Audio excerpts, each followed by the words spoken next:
आखिर अब पता चला कि अमीर अमीर क्यों होते जा रहे हैं और गरीब गरीब क्यों होते जा रहे हैं। उत्तर प्रदेश गवर्नमेंट की एक स्कीम जिसमें गरीब किसानों को सिंचाई करने के लिए मुफ्त बिजली देने की बात की गई है, लेकिन शायद गवर्नमेंट को ये नहीं पता कि उस स्कीम का उन गरीब किसानों को कोई बेनिफिट नहीं मिल रहा। क्यों? क्योंकि उन गरीब किसानों के पास तो उतने पैसे भी नहीं है कि वो अपनी ज़मीनों में ट्यूबवेल भी लगवा सकें, और ट्यूबवेल भी उन्हीं लोगों की ज़मीन में है जो पहले से ही अमीर हैं।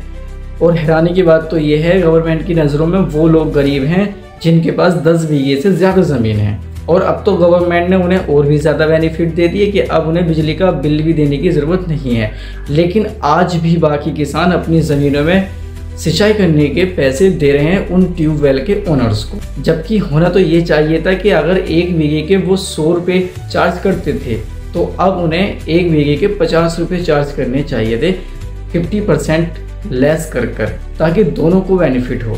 लेकिन ऐसा हो नहीं रहा, जिस वजह से हम ये कह सकते हैं कि अमीर अमीर होता जा रहा है और गरीब गरीब होता जा रहा है।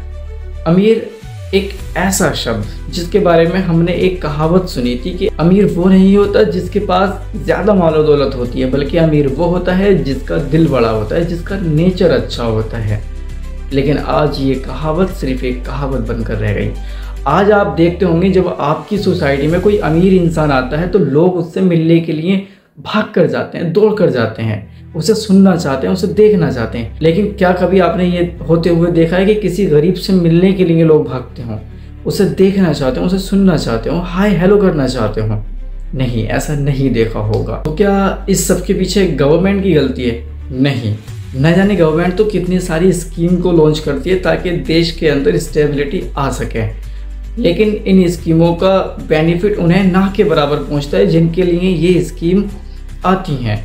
उन लोगों को क्यों ना के बराबर बेनिफिट पहुंचता है जिनके लिए ये स्कीम बनाई गई हैं?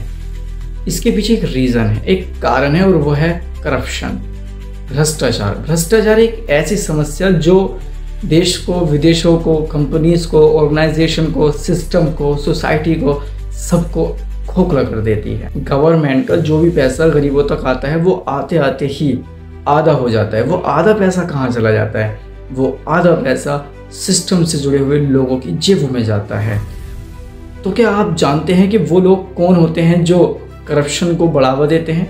वो 2 तरह के लोग होते हैं जो करप्शन को बढ़ावा देते हैं, जिसमें एक हैं ज़्यादा पढ़े लिखे लोग और दूसरे हैं कम पढ़े लिखे लोग। कम पढ़े लिखे लोगों को ये पता नहीं होता कि वो जो कर रहे हैं, वो जो रिश्वत ले रहे हैं, उस वजह से इस देश पर कितना बुरा इम्पैक्ट पड़ता है। और आप देखते होंगे कि कम पढ़े लिखे लोग किस फील्ड में ज़्यादा हैं, किस सेक्टर में हैं? पॉलिटिक्स में। और पॉलिटिक्स में सबसे ज़्यादा करप्शन होता है। दूसरे नंबर पर आते हैं ज़्यादा पढ़े लिखे लोग। ज़्यादा पढ़े लिखे लोग इसलिए करप्शन करते हैं क्योंकि उनके पास तौर तरीके होते हैं बचने के। उन्हें पता होता है कि वो किस वजह से फंस सकते हैं, और अगर वो फंस जाए तो किस तरह से वो उस प्रॉब्लम से निकल सकते हैं। इसलिए वो लोग भी करप्शन को बढ़ावा देते हैं। और पढ़े लिखे लोग किस सेक्टर में होते हैं? पढ़े लिखे लोग गवर्नमेंट सेक्टर में होते हैं, और गवर्नमेंट सेक्टर में खूब दबाकर करप्शन होता है। इस सब का जिस पर सबसे ज़्यादा असर पड़ता है वो हैं गरीब लोग। मतलब जो भी पब्लिक के नौकर हैं, जो भी पब्लिक सर्वेंट हैं, वो पब्लिक का ही काम करने के लिए उनसे रिश्वत लेते हैं। और ये एक ऐसी बीमारी है जो हमारे देश को अंदर से खोखला करती जा रही है।